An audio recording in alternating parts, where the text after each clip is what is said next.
ماشاء اللہ لا حول ولا قوت الا باللہ العلی العظیم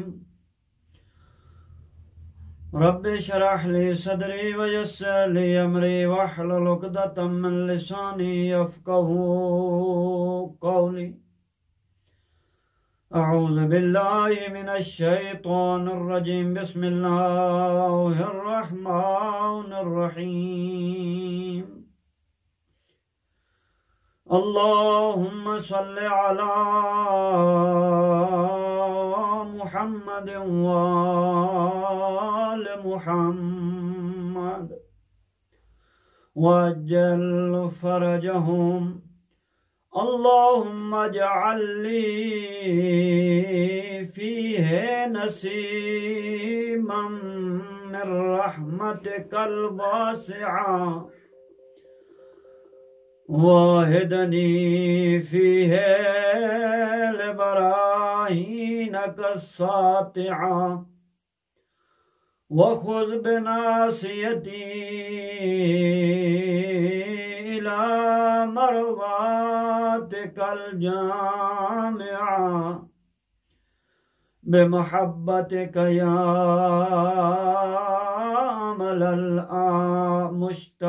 المشتاقين.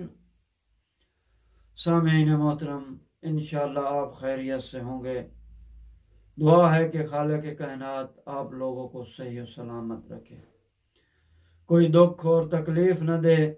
تو میرے محترم سامعین، ہمارے اس چینل کو المعصومہ آفس ٹی وی کو اگر سبسکرائب نہیں کیا تو سبسکرائب کر لیں، لائک کا بٹن بھی دبا دیں اور شیئر بھی کریں اور بیل آئیکن کے بٹن کو بھی دبا دیں تاکہ ہماری جتنی بھی نئی ویڈیو ہم بنائیں گے وہ آپ لوگوں تک پہنچ سکیں. تو میرے محترم سامعین، یہ نبی اکرم جو دعا 9ویں دن کی فرمائی ہے، ماہ رمضان کے 9ویں دن کے روزے کی دعا کو جو نبی نے فرمایا ہے، اے نبی مکرم کی اس دعا کو پڑھیں کہ نبی مکرم اس دعا میں کیا کہنا چاہتے تھے، کیا ہمارے لیے درس دینا چاہتے تھے، کیا ہمیں بتانا چاہتے تھے. یہاں کیا کیا چیز حضور نے، سلطان الانبیاء نے ہمارے لیے بیان فرمائی ہیں. آئیں دیکھیں تو آئیں دعا پڑھتے ہیں. اس میں کیا فرماتے ہیں؟ فرماتے ہیں اللہم اجعل لی فیہ نصیبا من رحمتک الواسعہ. اے اللہ، اس دن مجھے اپنی وسیع رحمت سے بہرہ مند فرما.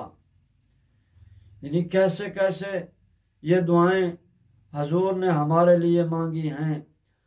آگے فرمایا واحدنی فیہ براہنی کا ساتعہ، اور اپنی واضح نشانیوں کی طرف میری رہنمائی فرما.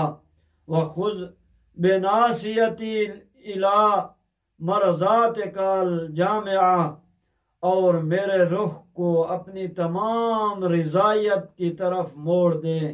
بمحبتک یا عامل المشتاقین، تو فرمایا اپنی محبت کے سبب اے مشتاق لوگوں کی آرزو، یعنی اے لوگوں کی آرزو کو پورے کرنا.